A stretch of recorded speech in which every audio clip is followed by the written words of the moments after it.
مساء الخير او صباح الخير على حسب ما بتشوفوا الفيديو معانا. النهارده شايفين الكيكه بتاعتنا دي كيكه برتقان. انا كنت متردده انزل لكم الفيديو ما انزل لكوش الفيديو، طبعا مش هي دي النتيجه اللي انا كنت متوقعه، بس يلا ندخل جوه الفيديو ونشوف الاخطاء اللي انا عملتها علشان انتوا كمان ما تعملوهاش وما تقعوش. وانا الكيكه دي بعملها كانت بتبقى ما شاء الله بتبقى جميله كده وعلو الصينيه، فعلشان كده وانا بعملها وانا بصور قلت طب اكمل ما اكملش، اعمل ايه؟ قلت لا، زي ما بنزل لكم الحاجه الناجحه انزل لكم الحاجه اللي كده اللي هي ناجحه برضو، بس برضو يعني ما جاتش النتيجه اللي انا عايزاها، فقلت لا انزلها لكم عشان تعرفوا الاخطاء اللي انا وقعت فيها، علشان لو حد بيقع فيها ما يقعش فيها زيي.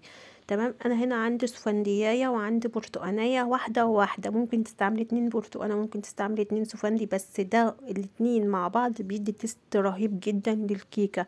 انا هنا باخد طبعا قطعت القمع بتاع البرتقانه من فوق والقاعده بتاعه البرتقانه من تحت، وبدات ابشر البرتقانه عندي بالمبشره الناعمه. لو انتي هتقولي طب البرتقال، ايوه البرتقال لازم الاول يبقى مغسول حلو جدا علشان احنا هناخد القشر بتاعه. طيب انت بعد ما تاخدي القشر بتاعه هتعملي ايه؟ هقولك انا هعمل ايه. انا هستعمل البرتقانه والسفنديه ببعضها كده كلها كده مع بعض كده، يعني انا مش هقشرها نهائي. هتقولي ازاي الكلام ده؟ ازاي مش هتقشريها؟ هو في برتقان يتعمل كده؟ هقولكوا اسمعوا كلامي، انا دايما بعملها كده وبتطلع رهيبه وبتطلع جميله جدا. وشايفين اللون الاول بتاع الكيكه ده بيبقى من الاساس بتاع البرتقان، لان انا مستعملها كلها ببعضها بقشرها بكلها، بتدي بجد نكهة فظيعة ورهيبة جدا للبرتقان، عن ما بتاخدي العصير بس كده والقشر بتاع والبشر بتاع البرتقان البيض. لا، جربي كده تحطي البرتقانة كلها مع بعضها واضربيهم مع بعض. انا هنا فتحت البرتقانة النصين وبقطعها لقطع صغيرة علشان اعرف ادور الخلاط بيها، ولو فيها بذر ولا حاجة وانا بشتغل اطلعه منها. كذلك برضو السفندي هقسمها برضو النصين واطلع منها البذر، لان انتوا عارفين ان السفندي بيبقى في قلبه بذر، فانا هطلع منه البذر وهضرب بقى كل ده في كوبايه ميه. انا طبعا الميه ما بحطش الميه كلها مره واحده، انا بزود شويه بشويه على حسب ما البرتقال بشوفه عايز.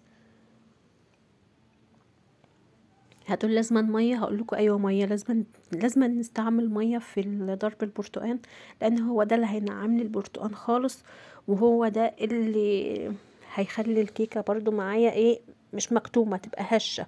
طيب هتقولي القشر بتاع البرتقال ده ما هيبانش في الكيكه او ما هيتقلش الكيكه؟ لا ابدا خالص خالص، عمرها ما هتقل الكيكه ولا هتعمل اي حاجه في الكيكه، بالعكس ده هتدي طعم جميل جدا وهتدي تيست عالي قوي قوي قوي للكيكه. جربوا الطريقه دي وهقول لكم برضو على الاخطاء اللي انا عملتها علشان ما تعملوهاش. انا سبحان الله الكيكه دي بعملها عادي وبتبقى حلوه جدا. انا هنا حطيت نص كوبايه ميه في الاول وبعد كده هزود الميه شويه بشويه، انا حطيت بتاع كوبايه كده. انما شوفوا انا بكون بعمل الحاجه حلو وبعملها اصلا من غير مقادير، يعني الكيكه دي انا ما بعملهاش بمقادير، انا بعملها بالبركه كده وبتنجح معايا علشان بس اصورها. يعني شايفين اصورها بس لازم يحصل فيها حاجه وتبوظ التصوير عليا. هو احنا كده يعني زي ما بقول لكم كده، والله ان انا الكيكه ديت عمري ما مشيت عليها بمقادير، انا بعملها كده بالبركه كده، يعني لو انا بعملها لنفسي بعملها بالبركه. انما لو التصوير لا، في ناس ما بيعرفوش يمشوا بالبركه، يعني لازم المقادير مظبوطه بالظبط، يعني لازم يحطوا المقادير مظبوطه. هنا بقى الميه، شايفين انا الجناب كده بحاول انزل الجناب والميه انزل شويه بشويه واشوف القوام بتاع العصير البرتقال او مضروب البرتقال اللي انا ضربته ده، اشوف القوام بتاعها. هنا بقى السكر على حسب ما انت عايز، انا حطيت كوبايه سكر وشويه صغيرين، يعني شويه صغيرين لا يذكر، يعني ما يجوش حتى ربع كوبايه او تلت كوبايه، اقل كمان. انت السكر ده على حسب ما انت بتحب السكر، عايزه تحط كوبايتين عايزه تحط كوبايه ونص براحتك. وهنا البيض انا هستعمل 2 بيضه بس. هنا الصينيه انا مستعمله صينيه كبيره، اكبر صينيه في الطقم اللي هو المستطيل ده، انا مستعمله هنا 2 بيضه بس. طيب 2، انا ساعات بعملها كمان ببيضه واحده وبتنجح وبتبقى جميله جدا.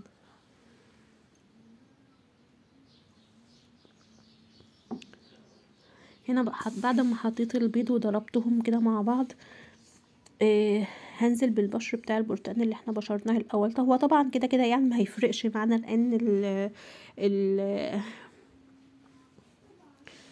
ريحة البرتقال طاغية جدا على اي حاجة انا حطاها يعني. فهي بشر البرتقال ده كده كده ما هيفرقش معانا في حاجة، سواء حطيناه كده واحنا بنحطه مع البيض، سواء احنا حطيناه في الاول مع البرتقالة كلها كاملة، فمش هيفرق معانا في حاجة. هنا انا بحاول ان انا اضربها حلو جدا بحيث ان كل المكونات تندمج معايا والسكر يدوب والبرتقال برضو ينعم بزيادة. هنا نزلت بكوباية من السمنة على زبدة على زيت، كده انا بعمل ميكس كده مع بعض، سمنة على زبدة على زيت، كوباية كده اللي هي المج بتاع الشاي. نزلت بها كلها كده فوق المكونات بتاعه السوائل اللي انا عاملاها للكيكة. شايفين اللون انا مش حاطه لون الوان صناعيه، ولا حتى الوان اي حاجه خالص، ولا الوان جل، ولا الوان اي حاجه خالص. هو اللون الطبيعي بتاع البرتقال اللي احنا مستعملينه، يعني لونها جميل جدا جدا جدا، عن ما بتستعملي كمان العصير بتاع البرتقال، وبتلاقي كمان طعمها كده يعني لسه ناقصها حاجة. فجربوا كده ان انتوا تعملوا البرتقانة كلها ببعضها كده، والله ما هيفرق معاكم في اي حاجة. هنا معايا 4 كوبايات من الدقيق. بنزل شوية بشوية واشوف قوام الكيكة عندي ايه بالظبط. انا محتاجة القوام بتاع الكيكة اللي احنا كلنا عارفينه. طبعا هنا انا زي ما قلت لكم مستعملة الصينية الكبيرة. الصينية الكبيرة بتاخد 4 كوبايات من الدقيق. عايزة تستعملي نص المقدار استعملي نص المقدار، واستعملي الصينية الوسط بتاعة الكيكة برضو هتبقى كويسة، وهتستعملي 2 كوباية دقيق. انا هنا بس بقوم عامله ايه الكيكه مره واحده، وبقوم حطها في علبه للاولاد مثلا يفطروا منها الصبح وهم نازلين المدرسه، إيه جايين مثلا من المدرسه وانا ورايحين درس تاني، ما فيش وقت ان هم يتغدوا، فبيقوموا اخدين واحده مثلا ياكلوها وهم نازلين على السلم. يعني لازم يبقى في حاجات من دي في قلب البيت، بدل ما يروحوا يشتروا مثلا حاجات ملهاش اي فايده من بره. لا هعمل لهم الكيكه دي في قلب البيت. تيجي من المدرسة تاخد واحدة وهي نازلة رايحة الدرس، وأما بتيجي من الدرس تتغدى. شايفين هنا قوام الكيكة بدأ يتقل معايا. اخر بقى حبة من الدقيق نزلتهم، وكان في مقطع البيكنج باودر. طبعا كنت بعمله بصوره، فكرت ان الكاميرا شغاله، لقيت الرئه كانت واقفه عندي. اللي هو كيس كيك شيف نزلته كله مره واحده وقلبته، وانا بقلب نزلت بمعلقه من الخل، بحيث ان بيكنج الباودر يتفاعل معايا وانا بحط مع الخل. يعني الخل بيخلي البيكنج باودر يتفاعل. اخر حاجه بحطها اللي هو البيكنج باودر، وبيخلي الكيكه ناعمه جدا. طيب هتقولي الكيكه بتبقى ناعمه، ايه اللي حصل للكيكه وخلاها تهبط كده؟ هقول لكم ايه اللي حصل للكيكه وخلاها تهبط. انا هنا الصينيه عندي، الصينيه طبعا الكبيره زي ما قلت لكم، الكبيره اللي في الطقم دي، دهنتها زيت ونزلت بالكيكه عندي. هقول لكم بقى، انا شغاله الفرن، ما شغلتش الفرن وانا شغاله من اول ما بدات الكيكه، لا يعني نسيت اساسا، سهي عني ان انا اشغله، فشغلته ومعلتش النار كمان. يعني انا المفروض اشغله يعني انا مشغله متاخر والمفروض اعلي النار، لا انا معلتش النار، والنار كانت هاديه خالص. فعشان كده ده سبب ان الكيكه كانت طلعت هبطت كده بالشكل ده. انما لو النار كانت عاليه والكيكه داخله على فرن سخن جامد، كانت الكيكه بتبقى معايا، كانت بتبقى تطلع ما شاء الله بسوي الصينيه. فشايفين لازم الفرن نسخنه في اول ما بنشتغل، ولازم النار بتاعتها تبقى عالية شوية، ما تبقاش هادية زي ما انا دخلتها كده على النار، فخلتها تكش شوية وما لحقتش ان هي تاخد راحتها في السوا، وكنت مستعجلة عليها